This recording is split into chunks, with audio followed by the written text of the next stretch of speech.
Today we're going to be actually shooting the fully tuned and set up Hoyt Satori on the range here. I'm going to show you how I personally shoot a traditional bow, what works best for me, but I'm also going to show you guys a few other ways to shoot a recurve traditional bow, long bow, bear bow, whatever, and hopefully you guys can experiment and pick what works best for you if you're trying to get more into traditional archery. First of all, we're going to start simple. I'm going to grab my Hoyt Satori here. I'm going to show you the two most common ways to shoot a traditional bow, how you grip the string. Get a little closer here. So we basically have two forms that are the most common. There's other ways. There's some people that do some crazy stuff and shoot with their thumb. I've seen some things shooting with 2 fingers, but the two most common are what I'm going to show you guys today, and that is split finger and 3-under. It's just like it sounds, guys. When you have your bow knocked up and ready to go here, split finger is splitting your fingers around that arrow. You've got 1 finger above your index finger and 2 fingers below. That right there is split finger. There's a lot of people that shoot like that. I tried shooting like that, and personally, it just doesn't work for me. I just can't find an anchor that feels good. So what I do is shoot 3-under. And that is just like this, just like it sounds. 3-under that knocking point and arrow. And then we can move into different things that you can do with 3-under, which is another reason why I kind of went with the 3-under. And that is string walking, which is basically moving your 3-under down the string to get different yardages and using the tip of your arrow as basically a pin, like an aiming point on a compound bow. Personally, I have struggled shooting instinctively. The best way that I can describe instinctive shooting to you is, like throwing a baseball. So if I'm a pitcher and I'm trying to hit maybe a specific target or hit somebody's glove perfectly, I look at that spot with both eyes open and I simply throw the baseball to them and hit what I'm aiming at. Now I can do that with a baseball or a football or things like that, but for some reason I struggle doing the completely instinctive shooting with a traditional bow. And I think one of the reasons why is I am right-handed and left-eye dominant. So when I'm shooting with both eyes open, I'm kind of looking at an angle and it just doesn't look right to me and I don't like it. So I kind of have to close an eye, or I would have to train myself to shoot left-handed, and I just don't want to do that. So I've kind of figured out a way that works for me. And we're going to go into that now. And how I have developed my shooting is what's called a fixed crawl. And I do aim using the tip of my arrow. Some people out there, say that's not really traditional archery, but in my opinion, I am going to do what works best for me to make an ethical kill shot on an animal. I do not want to wound an animal. I don't want to injure anything. I don't want to miss, obviously. So I want to be able to take that animal down as quickly as possible with a good humane kill. And if using the tip of my arrow as an aiming point to do that works, I'm going to do it. So right now on this Hoyt Satori, because I'm still playing around with it some, I do not have my fixed crawl set up. So basically what I've figured out is, try to figure this out here, I put my fingers on here, 3-under, and then I come to the first crease in between my index finger and middle finger here, and I put my thumb there and then move down, and that right there is my fixed crawl. And right now my point on is 25 yards. So if I get to my fixed crawl and I come to full draw and I put the point of my arrow on exactly what I want to hit at 25 yards and make a good release, that is exactly where my arrow is going to go. Then at 20 yards, I know with that fixed crawl, I just have to aim slightly low. And on the 3D targets, basically what I have to do is put that tip of the arrow kind of low on the heart, and I will hit center mass. And then at 30 yards, I basically have to put the tip of the arrow kind of high in the backstrap area, and I will hit center mass. So it works really good. I am personally never going to shoot a traditional bow at an animal past 30 yards anyway. So for me, it works really good. I basically have a dialed in setup for 20, 25, and 30.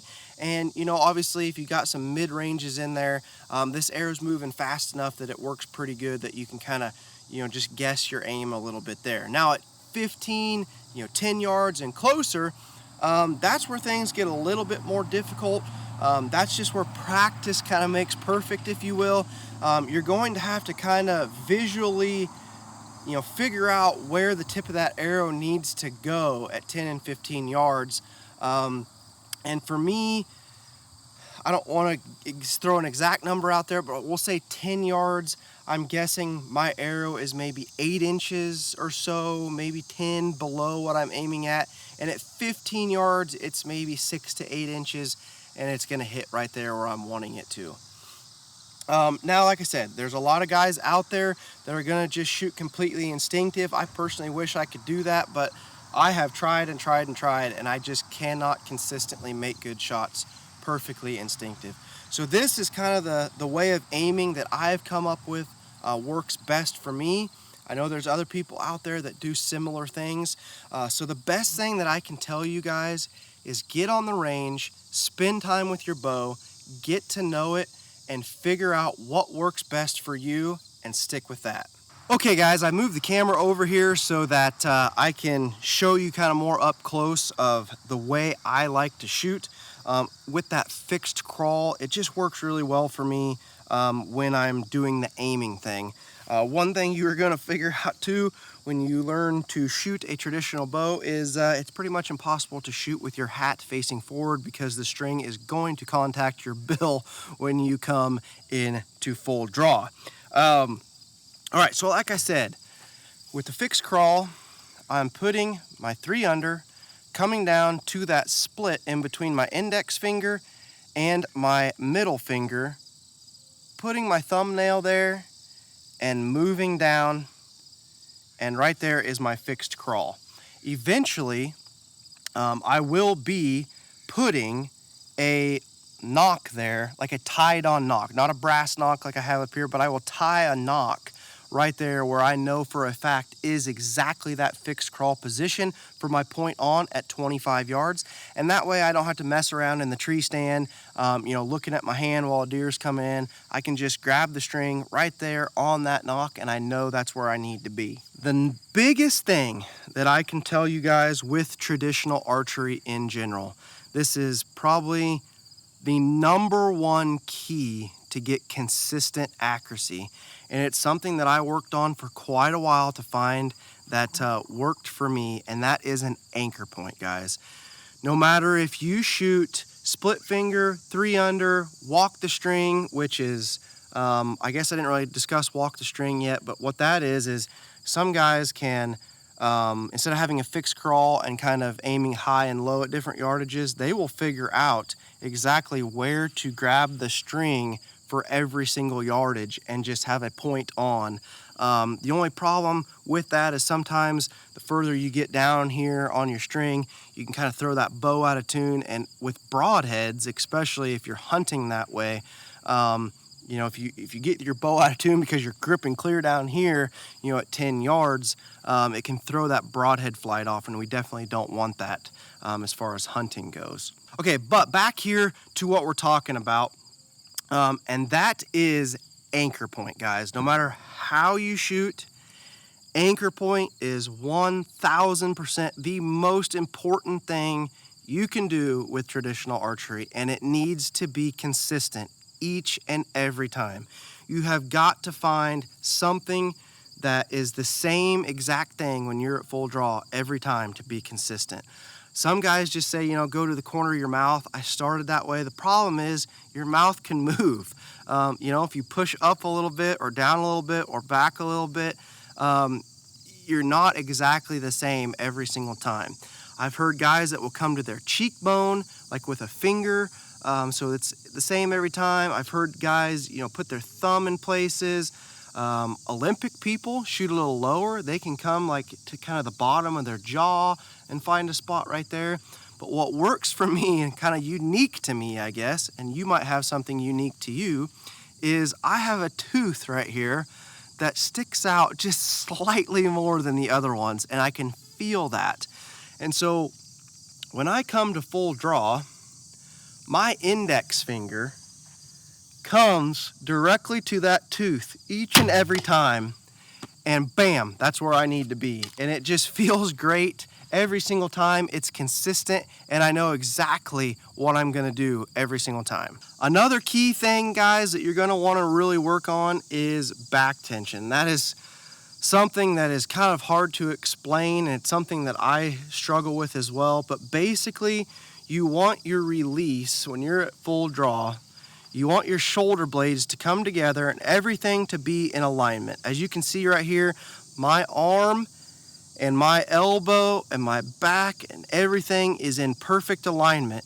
And when you release that arrow, you basically want to pull through. I've heard it put like this, to where you pretend that there's a golf ball on your shoulder and it's starting to fall off, and you're trying to catch that golf ball before it falls off your shoulder. So you're pulling through. You don't want to pluck the string or just let go of it, because that's going to be inconsistent and cause problems. If you can basically just kind of let that kind of pull through and let that string slide off of your tab or the glove or your fingers or however you're doing it, that is definitely the best way. And that's just something, guys, that you're going to have to practice on the range and get really good at. It's still something that I struggle with. It's probably the number one thing that hurts me the most, is getting that perfect smooth release.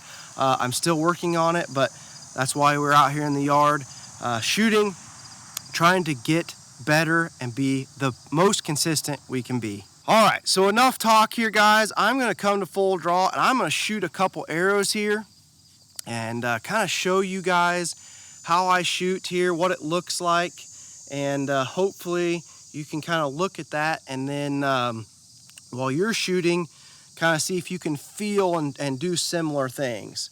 So we're gonna shoot one here. We're gonna start just at 10 yards. I'm gonna come to full draw with my fixed crawl. Full draw, everything's extended.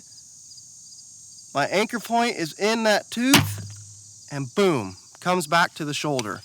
We made a great shot there. Definitely would have been a dead deer. Again, get my fixed crawl where it needs to be. Come to full draw, anchor in, aim, let go. Perfect heart shot right there. One thing I will touch on here real quick, if you notice, I do have 2 of these arrows with the lighted nocks in them. Definitely shoot your lighted nocks, guys. I have one of them with the broadheads I'm gonna be shooting. Shoot your broadheads as well. Make sure everything is flying good once you think you got your bow tuned. If you notice, I'm also shooting with my quiver on. I personally like to shoot with a quiver on, especially with a recurve bow, because you never know if you're gonna need a quick follow-up shot. I don't wanna be fumbling around in the tree stand trying to find my arrows.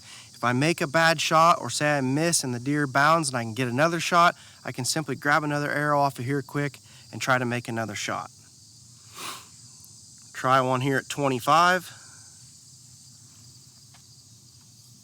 Full draw again, anchor in, aim, and perfect.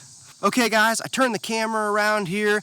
You saw there, kind of facing forward, how I anchor, how I shoot with the fixed crawl, my release, and things like that. Obviously what works for me might not work for you. So again, what I can tell you is get out on the range, practice, practice, practice as much as you possibly can, and find what feels the best for you. Once you've found what feels the best for you, stick with that, guys. Be consistent, and with practice, I promise you're going to start shooting some really good groups. Hopefully this will work out. We're gonna shoot 10 yards here first.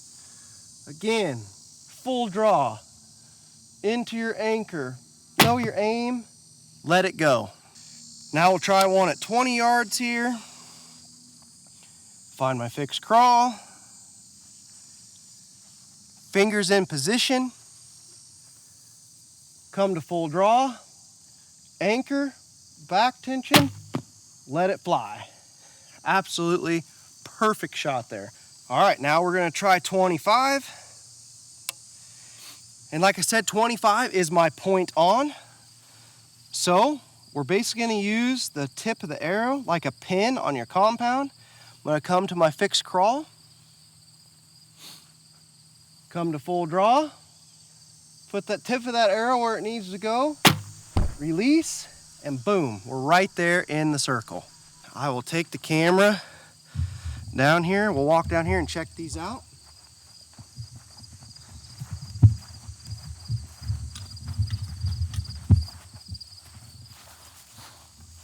All right, guys, there's your first one at 10. I thought I was a little low, but we're actually right in there. This tripod's kind of long, so I'm beating it around here.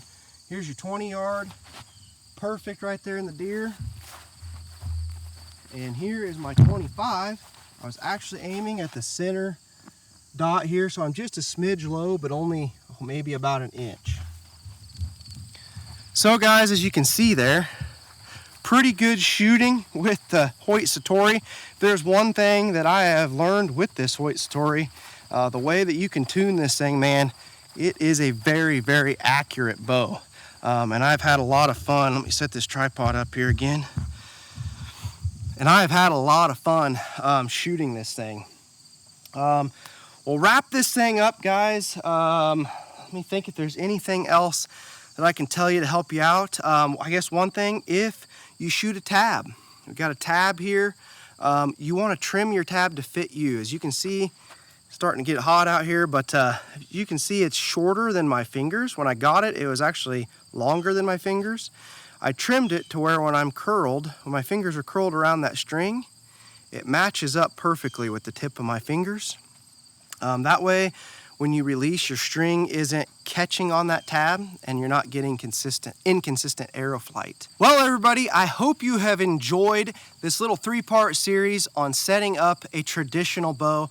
I personally have definitely enjoyed bringing you these videos. I hope you have learned something. I hope they've been helpful.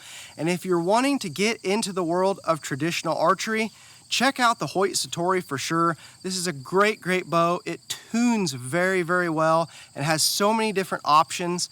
And it comes in my opinion, at a really good price point for a takedown ILF bow like this. I just truly feel, in my opinion, it's one of the best out there.